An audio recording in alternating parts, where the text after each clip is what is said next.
Welcome to Nightmare Fuel Stories. The lighthouse. I never meant to stay at Morwick Point this long. 3 months was the agreement, covering for the regular keeper while he recovered from surgery. A simple job, they said. Maintain the light, log the weather, report any distress signals. In return, I'd get solitude, a decent wage, and time to finish my novel. That was 11 months ago. No one's coming to relieve me now.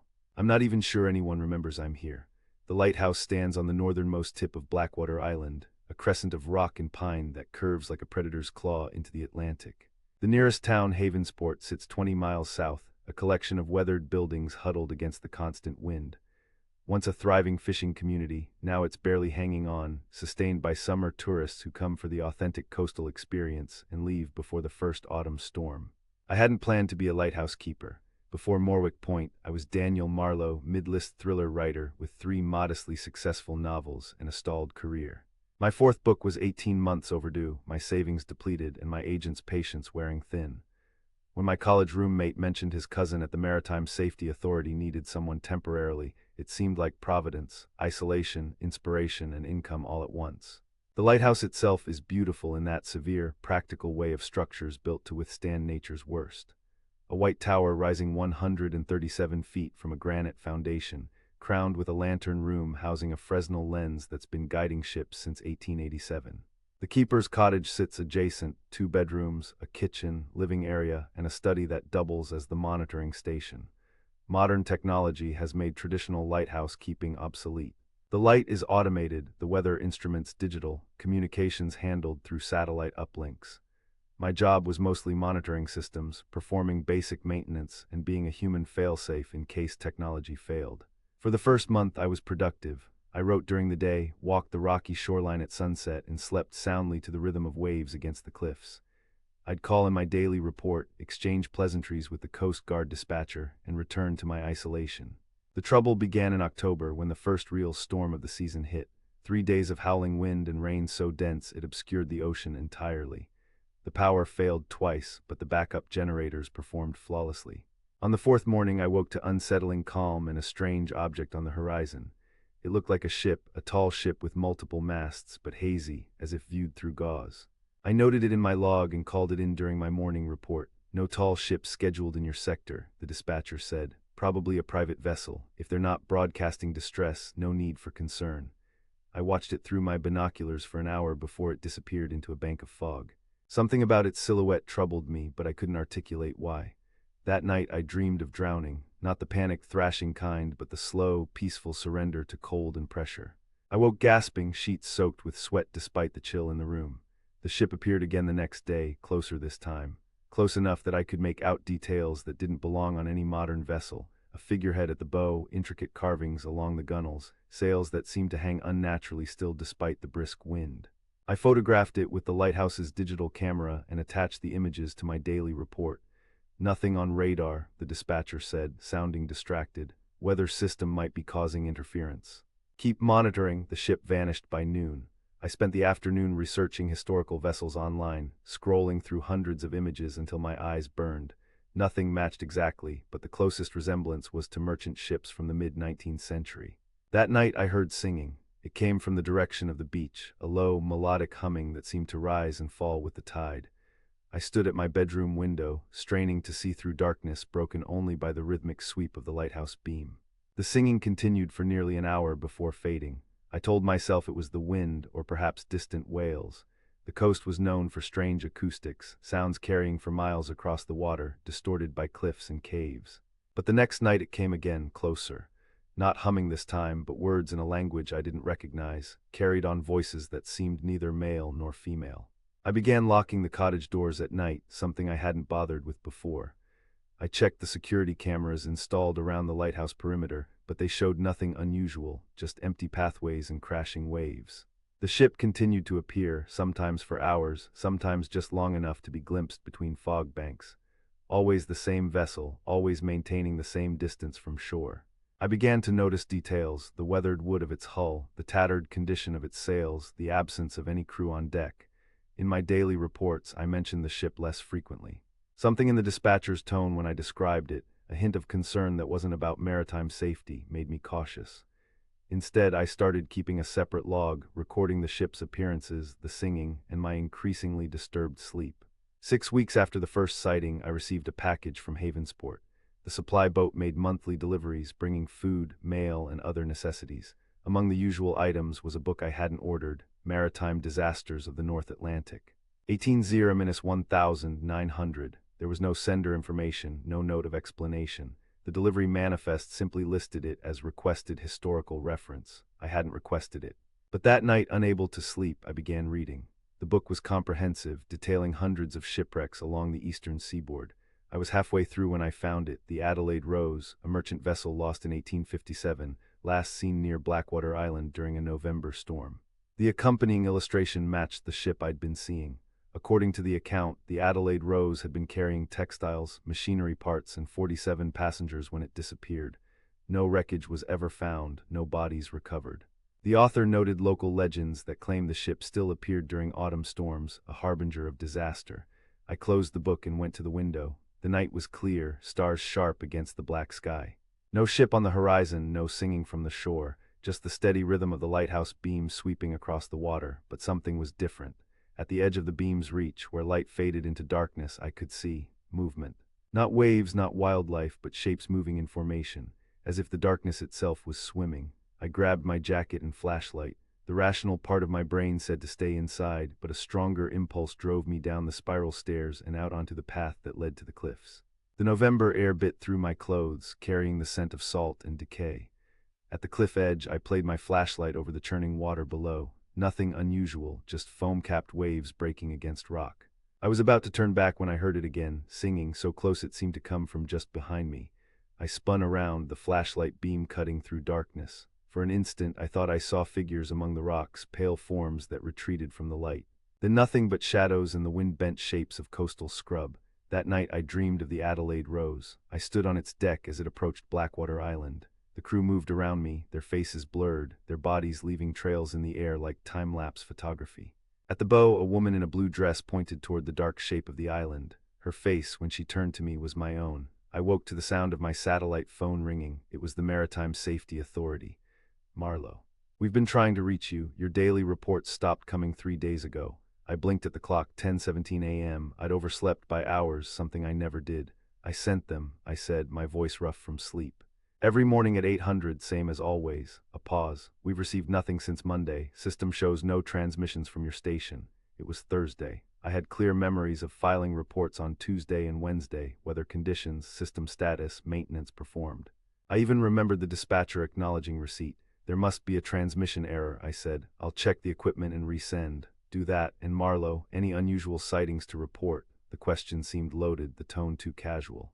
Nothing significant, I lied. Some private vessels passing at a distance, all normal. After hanging up, I went to my computer to check the sent reports. The system showed outgoing transmissions for Tuesday and Wednesday, exactly as I remembered. But when I opened the files, they contained nothing but strings of random characters, not text, not code, just gibberish. I spent the day running diagnostics on the communication systems. Everything checked out normal. I sent test messages to the mainland, received confirmations, even had a brief video call with technical support. No explanation for the corrupted reports. That evening, as sunset painted the sky in shades of bruise and blood, the Adelaide Rose appeared again, closer to shore than ever before. Through my binoculars, I could see details I'd missed previously. The figurehead wasn't a traditional carved woman, but something more abstract, a form that seemed to shift when viewed directly, suggesting sometimes human features, sometimes something else entirely. And there were figures on deck now, indistinct shapes that moved with unnatural fluidity, gathering at the railings to face the lighthouse. I took photographs, dozens of them, documenting the ship from every angle my position allowed. When I downloaded them to my computer, each image showed nothing but empty ocean, the horizon a straight line dividing gray water from grayer sky. That night, the singing came from directly beneath the lighthouse. I sat in the lantern room, watching the beam sweep across the water, creating momentary pathways of light that dissolved back into darkness. The glass walls gave me a 360-degree view of the surrounding ocean and shoreline. Nothing moved on the water. The Adelaide Rose had vanished at sunset, fading like a projection whose power source had been cut. But the singing continued, rising from the rocks below, echoing up through the tower as if the lighthouse itself were a giant instrument being played by unseen hands. I tried recording it using my phone, but the audio captured nothing but static and the constant background hum of the generator. I considered calling the mainland, but couldn't face another conversation where what I was experiencing couldn't be verified. Instead, I returned to the book about maritime disasters, searching for more information about the Adelaide Rose. A footnote led me to the appendices, where I found a passenger manifest. Names and occupations, origins and destinations, the mundane details of lives cut short. Among them, Daniel Marlowe, 34, writer, my name, my age, my profession. I slammed the book shut, heart hammering against my ribs. A coincidence it had to be. Marlowe wasn't an uncommon name. Writers had existed in the 19th century, but when I forced myself to reopen the book, the entry was gone. The manifest jumped from Margaret Lund, 27, seamstress, to James Matthews, 52, engineer. No Daniel Marlowe listed anywhere. I checked every page, then checked again. Nothing had I imagined it. Was I losing my grip on reality after months of isolation? The singing grew louder, joined now by a rhythmic thumping that seemed to come from the walls themselves. I grabbed the satellite phone and dialed the emergency line for the Maritime Safety Authority. "This is Morwick Point Lighthouse. I need immediate evacuation. There's something." I stopped, unsure how to describe what was happening without sounding deranged. "Morwick Point, please verify your identity," the dispatcher said, voice clinical. "Daniel Marlowe, temporary keeper, authorization code Delta 97 Tango." A long pause. "That code doesn't match our records for Morwick Point. It's my assigned code." "I've used it for months, sir. According to our system, Morwick Point Lighthouse has been fully automated since 2017. There is no keeper assigned to that location."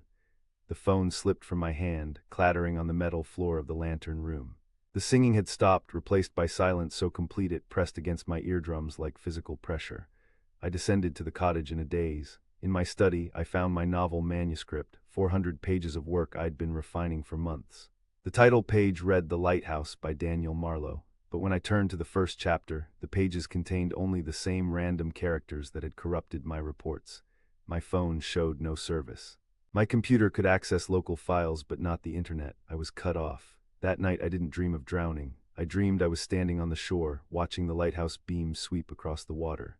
With each pass, it illuminated figures emerging from the waves, pale, elongated forms that moved with terrible grace toward the land. Their faces were featureless except for wide, black eyes that reflected the light like oil. In the dream, I knew they had been coming for a very long time. Each autumn, they tested the boundaries between their world and ours. Each autumn, the lighthouse held them back, until now. I woke to darkness and the sound of water. Not rain against the windows, but the steady drip of seawater from the ceiling. Impossible. The cottage stood well above the tide line, protected by cliffs and reinforced foundations. I switched on my bedside lamp. Nothing happened. Power failure. I reached for my flashlight, clicked it on, and illuminated a room transformed. Seaweed draped across my furniture. A thin layer of sand covered the floor. And everywhere, water trickling down walls, pooling in corners, dripping from a ceiling that glistened with moisture. The air smelled of salt and rot. I stumbled to the window. Outside, the lighthouse beam still swept across the water, regular, mechanical, undisturbed by whatever was happening inside the cottage. And on the horizon, silhouetted against the first gray light of dawn, the Adelaide Rose waited. Not hazy or indistinct now, but solid and real, its deck crowded with figures all turned toward the lighthouse. Toward me. I needed to reach the lantern room. Whatever was happening, the light needed to stay on. In my dream, I had understood its importance, not just as a navigation aid, but as a barrier. The cottage door opened onto chaos. The path to the lighthouse tower was gone, replaced by a rocky shoreline I didn't recognize. Waves crashed against stone just feet away, sending spray high enough to wet my face. The tower itself seemed farther away, its white form wavering as if seen through heat distortion. I stepped outside anyway. The ground beneath my feet was solid, though it shifted between stone, sand, and the cement of the original path with each step. The air felt thick, resistant, as if I were moving through water rather than atmosphere. Behind me, the cottage was transforming, its walls becoming translucent, then transparent, revealing a structure of coral and bone beneath. I didn't look back again. The tower door was locked. Not just locked, sealed, the metal fused to the frame as if melted and reset. I pounded against it, skin splitting across my knuckles, blood mixing with the salt water that seemed to cover everything. "Let me in," I shouted, though I knew no one was inside to hear. "Please." A sound behind me, not singing this time, but a wet, sliding noise. I turned to see figures emerging from the waves. The same elongated forms from my dream, their skin the gray-white of fish bellies too long in deep water, their movements a terrible parody of human locomotion. They were coming for the lighthouse, coming for me. The door behind me gave way suddenly, swinging inward with a groan of protesting metal. I fell backward into darkness, scrambling away from the open doorway and the approaching figures. The door slammed shut on its own, cutting off my view of the outside. Inside, the lighthouse was both familiar and wrong. The spiral staircase still wound upward toward the lantern room, but the walls wept seawater, and the steps were crusted with barnacles and tiny, clinging mollusks that retracted as my foot neared them. I began to climb. Each step was an effort, the air growing thicker, pressure building in my ears as if I were descending rather than ascending.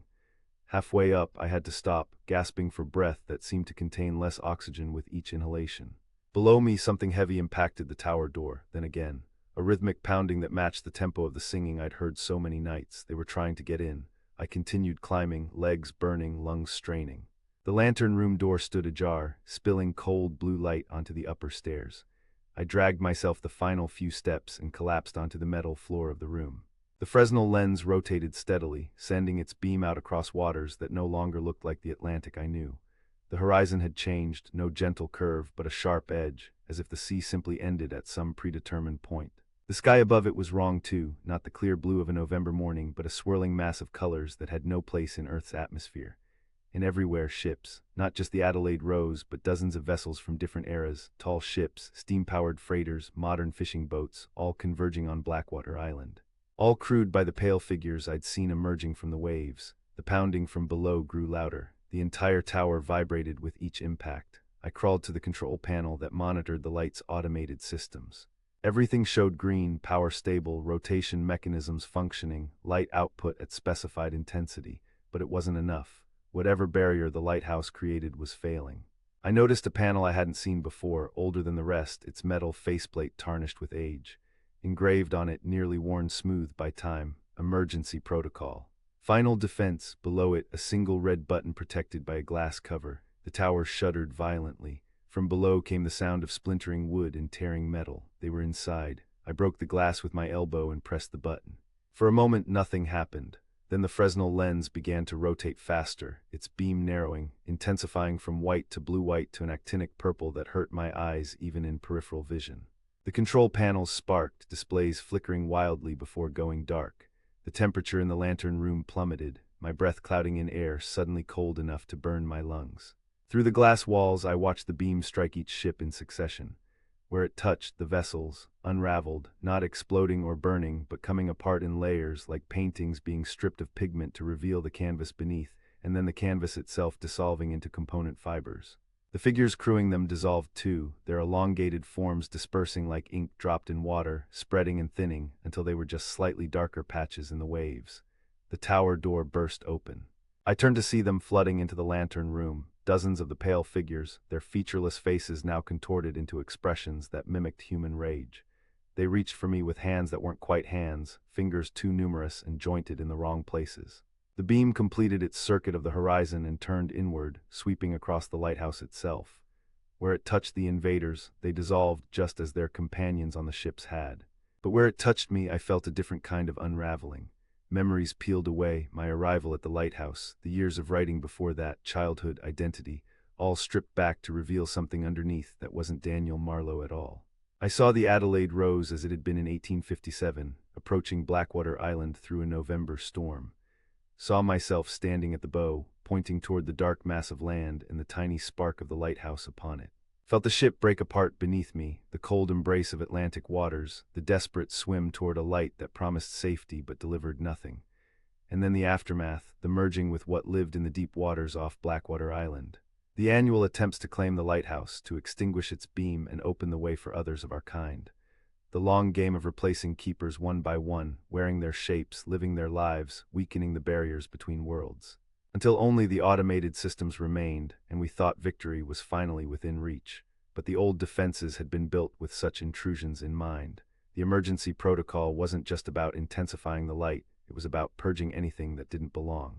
As the beam touched me again, I felt the last vestiges of Daniel Marlowe burn away, revealing the truth beneath. I wasn't the keeper. I was what the keeper guarded against, and I was failing. The lantern room blazed with purple light, so intense it seemed to bend reality around it. Through dissolving eyes, I watched the walls of the lighthouse become transparent, revealing not the expected structure of stone and metal, but a lattice of light in mathematics, a construct designed not to warn ships but to hold back the dark. My last thought as consciousness faded was simple regret. We had come so close this time, so very close, but the lighthouse had done its duty. The light would hold for another year. In Havensport, they tell stories about Morwick Point Lighthouse, how it operates without a keeper, its systems maintained remotely, how each November its beam seems to burn brighter, visible for miles beyond its rated range. They don't talk about the writer who disappeared there 12 years ago, or the Coast Guard investigation that found no trace of Daniel Marlowe beyond a manuscript corrupted beyond recovery. They don't mention the annual inspection teams who report strange dreams during their brief stays, or the technical specialists who can never quite explain why the emergency systems activate each autumn, exactly 165 years after the Adelaide Rose was lost with all hands. And they certainly don't discuss what the harbor master sees through his binoculars on clear November nights, the figures that gather on the shore below the lighthouse, faces turned upward toward its beam, waiting, always waiting, for the day when the light finally fails.